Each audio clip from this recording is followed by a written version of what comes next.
बाई म्हणाल्या, नमस्कार बालमित्रांनो. विद्यार्थी म्हणाले, नमस्कार बाई. बाई म्हणाले, मुलांनो, आज तुम्हाला माणसापेक्षा वेगाने काम करणारे यंत्र दाखवणार आहे.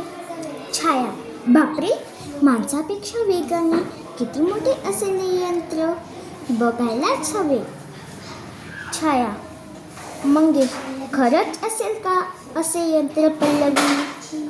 बाई म्हणाल्या, मंगेश, काय रे, काय झाले, असं शंखखोर नजरेने का पाहतोस? पल्लवी म्हणाली, बाई, त्याला वाटते असे काही नसेलच.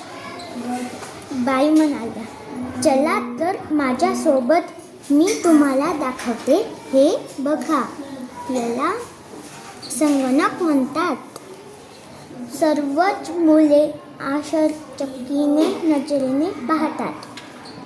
समीर, बाई, ही वायर कसली हो, आणि वायरला उंदरासारखे काय जोडले आहे?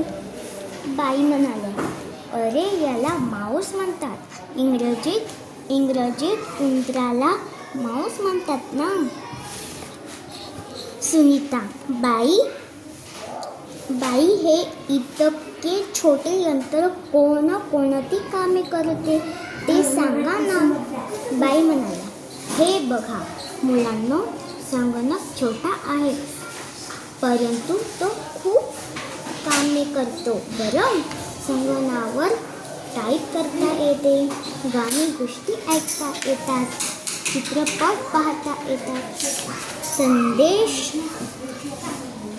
संदेश, चित्रपटे, पुस्तके यासारखी माहिती जगात कोठेही वेगाने पाठवता येते. चित्रे काढता येतात, खूप माहिती साठवून ठेवता येते.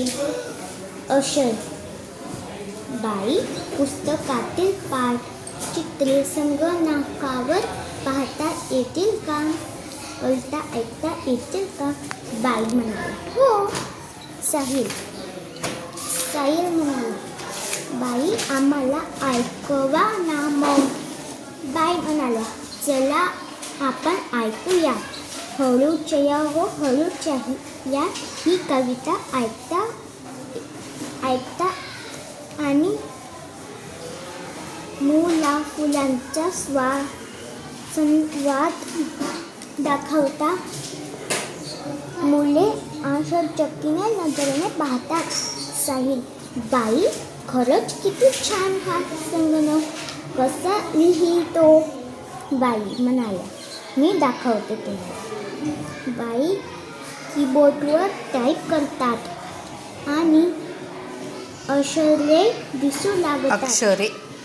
दिसू लागतात. अर्चना, बाई, संगणक कोणती कामे करतो हे समजले?